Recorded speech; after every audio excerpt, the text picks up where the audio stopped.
Voilà, bonjour, bonsoir et surtout bon après-midi. Cela ne dépendra qu'à l'heure à laquelle vous allez nous suivre. Bienvenue encore une fois à Balanzina Biso à Sika. Bienvenue encore une fois à Balanzina Biso à Kala. Il y a chaîne Abiso Inès NM officiel. Bandeko nanga kande na ebisa bino biso to aka pamba pamba te pana bino. Soki bomoni tout comme boyo ki biso, cela veut dire que ya koloba ezali. Alors nous voici encore une fois na dossier ya sika bandeko na ngai makambo sur makambo epa na biso awa matière ekoti. Bandeko na ngai matière ekoti, Koffi Olomide enfin abimi dans le silence. Biso nyonso toyebi très bien que après mariage civil ya Koffi Olomide na Cindy Leker, Koffi azoleka mingi mingi te na ba internet, azoleka mingi mingi te na ba émission, donc azo enjoy tolo bandeni nazo enjoy mariage quotidien na ye, azo enjoy mariage na ye entre ye na Cindy Leker, donc azo zwa penza tam ebele te na ba réseau. Mais nous voilà encore bandeko nanga Koffi Olomide abimi na ye sikoyo ayeli biso a réagir entre Koffi Olomide na Fally Ipupa. Pona bao ba ebite Koffi Olomide nde maître tokoloba leader ya quartier latin eza orchestre ya Koffi Olomide o biso nyonso toyebi ke légende leader Fally Ipupa o lelo azoza la fierté ya mboka na biso abimi na orchestre wana pe Ferregola epe azalaki kuna. Mais mingi Fally Ipupa, pourquoi? Parce que Ferregola toyebi très bien ke ayembaki na wenge ya ba rason, mais Fally Ipupa abandi kuna et pas quartier latin. Alors Koffi Olomide ayeli biso awa sikoyo na réaction ya Fally Ipupa na Ferregola, donc ba poser question atia point entre bana wana, donc eza lokola ba jeune frère na ye, eza lokola bana na ye oyo ye moko encadré sikoyo atie moi réaction na ye. Soki tolobi réaction, donc apesi ba avis na ye concernant ba artiste mibale wana. Apesi moi en tant qu'artiste biso ndenge tozalaka awa tozana miso ya komona te lokola artiste.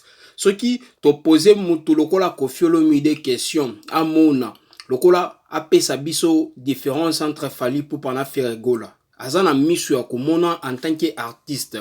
Alors Koffi Olomide aye apesi moi ba avis na ye concernant bato wana mibale, mais en tant qu'artiste, surtout les gens de la musique ya mboka na biso. Alors bandeko nanga avant na tiela bino audio, j'aimerais moi ko rappeler balandi na biso ya sika kande na ebisaka bino. Si c'est toute la première fois tout comme balana ya liboso ya Rolanda chaîne na biso Inès NM officiel, je vous prierai toujours de vous abonner. Abonnez-vous massivement et surtout bobo sanaka pete ko cliquer na sango na ngonga ya notification. Je m'excuse quand na ebisaka bino ke malamu ya ngonga notification ezalaka à chaque fois que Inès NM officiel akobanda publier ba vidéo ya sika bozala notifié. Alors tango yo otalaka biso osabonaka te, olaikaka te, osalaka partage te, je m'excuse, eza erreur monene parce que pas na biso matière ezangaka te. Donc tango landaka biso zwa peta ya ko s'abonner, liker vidéo, partager et surtout cliquer pe na ngonga notification pour que à chaque fois que Inès NM officiel akobanda publier ba vidéo ya sika bozala notifié na système moko ya propre. Alors sans plus tarder bandeko nanga na otiela bino audio ya Koffi Olomide ndenge azopesa avis na ye entre Fally Ipupa na Ferregola, et puis je vais revenir juste après pour l'analyse car nde na ebisaka bino. Alors toyoka Koffi Olomide. Tu t'habilles superbement bien. Ce soir encore, tu nous honores par cette belle tenue, ce chapeau, je dirais ce béret dans un style particulier. Lunettes, les akitoko. Ah, papa. Papa,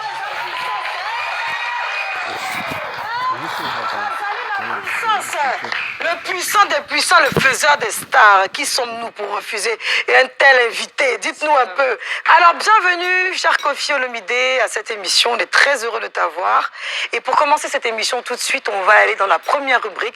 On va te demander de choisir entre deux images pour mettre un petit peu d'ambiance. C'est bon? C'est parti? D'accord. C'est parti pour la première image, s'il vous plaît. Alors, entre coupé décalé et zouglou, quelle est l'image que tu choisirais? Le type musical, oui, le genre musical, oui. Zouglou. Zouglou. Okay. Ah, d'accord. Ok. C'est parti Entre le rap et le zouk? Le rap. Le rap. Ok. Wow, ok. Prochaine image. Reggae salsa. Reggae salsa. Salsa. Salsa. Salsa. Wow. D'accord. Dernière image, s'il vous plaît.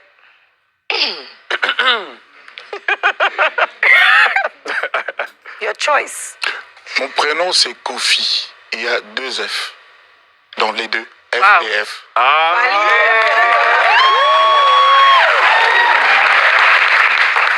C'est parti pour On en parle tout de suite dans cette émission.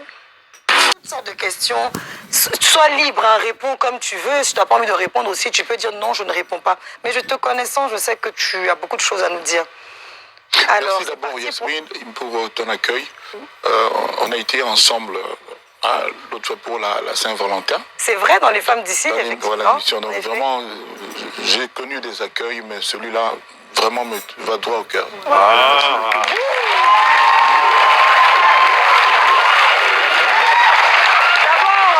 pour accueillir une telle personne, un artiste comme toi, il faut d'abord être fan. D'abord, je suis fan. Mes parents étaient fans. Je continue d'être fan. Le public est fan. Les chroniqueurs sont fans. L'équipe est fan. NCI est fan. Donc, on oublie. C'est naturel. Moi, aller dans un concert de Koffi Olomide, c'est comme si je vais pour soigner les blessures que j'ai à l'intérieur de moi. Parce que tes chansons, ton spectacle, mais c'est toi qui as créé ça, Koffi, en Afrique. Ici, on ne connaissait pas le spectacle. On savait juste prendre un micro, chanter devant les présidents pour se faire voir. Mais toi, tu nous as montré ce que c'est qu'avoir des danseurs, des danseuses. Mais c'est tout un arsenal qui se déplace. Justement, Koffi Olomide, dis-nous, hein, tu es quelqu'un qui a créé des stars. Tu es le faiseur des stars, comme on dit. Alors, comment ces deux, entre Fally et Ferré Gola, ont intégré le groupe du quartier latin? Comment est-ce que les choses se sont passées? Très simplement, le premier, il y avait une défection de quelques membres qui ont quitté le groupe pour aller légitimement créer leur propre groupe. Et j'ai demandé à mon entourage de trouver 1 ou 2 jeunes bien présentables, qui savaient chanter, qui savaient danser. Et c'est comme ça qu'on me l'a emmené. Et quand il est venu devant moi, je lui ai dit, chante un peu. Il m'a dit, non, je ne connais pas bien les chansons du quartier latin. Là, tu parles de Ferré ou de Fally? De Fally. De Fally, On a d'accord. commencé par Fally. D'accord, ça Donc, et puis je lui ai demandé de chanter. Il a chanté peut-être la seule ou l'une des 2 seules chansons du quartier latin qu'il connaissait en ce moment-là. Et puis j'ai trouvé que c'était bien quand je lui ai dit de danser un peu. Que si j'ose dire, danser a cappella, c'est-à-dire sans son, c'était incroyable. Waouh. C'était incroyable. Et tout de suite, je lui ai dit, écoute, pour moi, tu es déjà dans le quartier latin. Demain, il y a répétition de général. Et puis, quand il est venu à la répétition le jour d'après, c'était, comment on dit en français, tout le monde était d'accord. Tout le monde était d'accord pour qu'il entre. Unanimité, voilà le mot que je cherchais. Il y avait unanimité, et donc c'était comme ça, j'étais vraiment heureux. Ferré, je suis venu une fois à un de mes concerts dans un endroit public, le style kermesse. Les concerts populaires, il y avait 10 000 personnes, je ne sais plus. C'était très tard la nuit, puis j'ai trouvé un groupe de jeunes en train de prester comme les groupes font en avant-première, en première partie. Et c'est lui qui chantait. Puis il avait un timbre incroyable. Puis j'ai demandé aux gens qui étaient là, mais c'est qui le jeune là? Il dit non, c'est un jeune qui vient chanter souvent ici. Nous tous, on est toujours étonnés. J'ai dit, demande-lui un peu de venir. Et que quelqu'un est parti pendant que le groupe jouait. Ils ne se sont pas arrêtés. On lui a parlé à l'oreille. Il est descendu, il est venu vers moi. J'ai dit, mais tu chantes incroyablement bien. C'est pas possible. C'est qui, toi? Il m'a dit, non, je m'appelle Ferré et tout et tout. J'ai dit, écoute, je voyage dans 2 jours. Mais à mon retour, je voudrais que tu viennes parce que je voudrais que tu intègres le quartier latin. Mais quand je suis revenu, il était déjà dans l'orchestre Wenge. Ils ont été plus rapides que moi. Et puis j'ai continué de vouloir qu'il vienne dans l'orchestre quartier latin. Et puis ça s'est fait un jour, il a quitté Wenge. Ils ont créé un orchestre qui s'appelait Les Marquis. Je ne sais pas si vous en avez entendu parler. Que les anciens de Wenge, Bill Clinton, tout ça, ils ont créé leur propre groupe, s'appelait le Marquis. Et puis, quelques temps après, ça a volé en éclats, ils se sont séparés. Et un jour, coup de téléphone, c'est Ferry qui m'appelle. Il dit non, moi j'aimerais quand même qu'on se voit. Tu m'avais dit quartier là, tu dis ah, mais quand tu veux.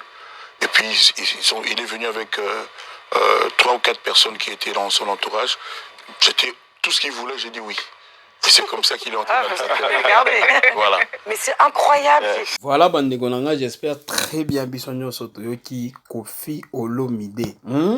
Bino botia katembe, bino bolobaka ebele, bolobaka ke Koffi Olomide azalaka fierté pona Fally Ipupa. Awa boyoki ye sikoyo.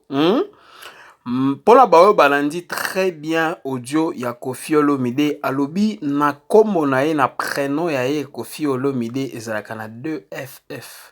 Cela veut dire que Fally Ipupa ebandaka na F, Ferregola pe ebandaka na F. Donc eza bato avant bakota ta na vie na ye basaki déjà. Ba comprendre ngo déjà. Donc Koffi Olomide azalaka fier makasi to banda pona liboso na Fally Ipupa. Azala fier makasi pona Fally Ipupa.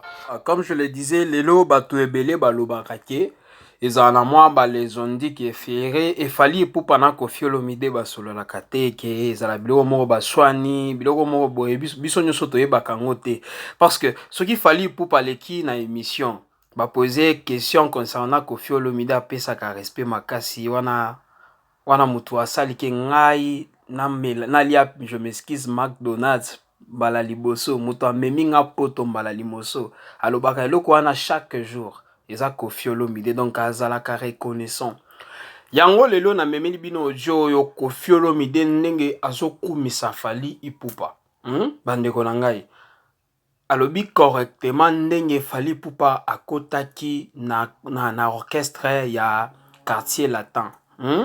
Alors Koffi Olomide azala na amour wana esilaka te bandeko na ngai. Alors tolongola biloko wana kotia ba idée ebele ke Koffi Olomide boye na boye Fally Ipupa boye na boye baswani boye na boye biloko wana eza biso bafan nde totiaka biloko wana na mutu.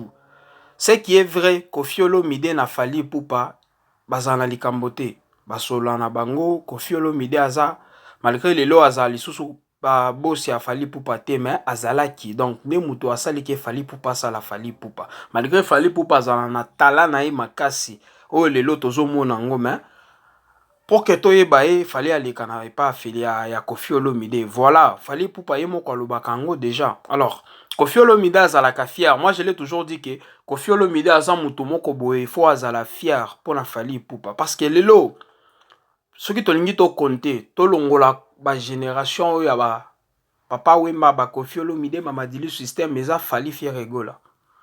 Donc et puis bato wana eza bato ba leki na quartier latin et puis eza bato oyo Koffi Olomide encadré donc il doit être fier parce que eza bato ba aussi ma musique en mboka na biso. Lelo soki totali je m'excuse awa na Afrique na biso Afrique centrale Afrique francophone eza Congo. Toujours tiens moi tembe to tiens moi lien liberté de Côte d'Ivoire pe ezo matamuke mais sinon ce qui est vrai eza Congo. Bandeko na ngai et puis bato ba simbi musique wana eza bato oyo ba leki na orchestre ya Koffi Olomide bato oyo Koffi Olomide apesi les sons eza Fally Ipupa na Ferregola nde bato ba simbi musique mboka na biso na maboko to longola bato balandi bango na maboko na sima je m'excuse lokola ba héritier Watanabe ba Fabricas le maestro baza ebele so to bandi ba kombo to sila lelo te parce que na mboka na biso toza na ba artiste ebele so to tie pe ba jeune tala baza tellement ebele makasi mais bato baza na trône bato baza liboso penza eza Fally Ipupa na Ferregola eza bato ba leki na orchestre na donc Koffi Olomide doit être fier bandeko na ngai donc moi nayebi yango très bien que Koffi Olomide azalaka fier déjà kaka ndenge ya otio lobango azalaka fier makasi moko afandi na pale na ye atie mwa musique azomona bato ye encadré nde baozwa eloko wana donc c'est un peu c'est voilà. De la même façon aussi Koffi Olomide alobi pour na Ferregola ndenge Ferregola akotaki na quartier latin donc bozomona ke amour wana ezali. Donc biso nde toza tomitiaka ba idée andenge nini ke Koffi Olomide azalaka na ba les ondi wana ba chichichi assez na se forme eza biloko biso totiaka na mutu. Koffi Olomide ce qui est vrai azala kuna te bato wana baza bana na ye. Bandeko na ngai baza bana na ye, donc tolongola biloko wana na mutu, tolongola ba les ondi. Voilà bandeko na ngai, moi je vous ai toujours dit que dans la lingaka ka ndenge na osala ba partage boye na osala ba analyse bino pe bozo sala ba réaction na bino. Moi je vous ai toujours dit que ngana koki koyoka bino et bino bokoki komona biso plutôt bokoki komona koyoka biso pema biso pour que toyoka ba vie na bino il fallait bosala ba réaction na place ya commentaire. Donc place wana ezalaka lokola ke eza mémoire ke ekozala insuffisant, donc botia ba commentaire ebele concernant réaction oyo ya Koffi Olomide, bosala ba réaction ebele kuna etonda ekosala biso bien makasi. Moi je vous ai toujours dit que biso to to respectaka bino, ezala ba mususu oyo ba respectaka biso te, bango ba réaction na bango ezalaka kofinga. S'il vous plaît, ceux qui ont yébike olingaka apoka kofinga chaîne na biso NSNM officiel, donc t'es pas le bienvenu, s'il vous plaît. Boko makabilo ko na mafinga te ezala bien te. Voilà bandeko nanga, comme je vous ai toujours dit, et bandaka pe si la kayango to komi na shoka partage na biso. Merci encore une fois bino vous alaka fidèle ya kolanda chaîne na biso NSNM officiel ezalaka tellement tozala fier ko yoka ke bozo ka biso na système ko ya propre, comme je vous l'ai toujours dit. Bye et surtout à la prochaine, ciao.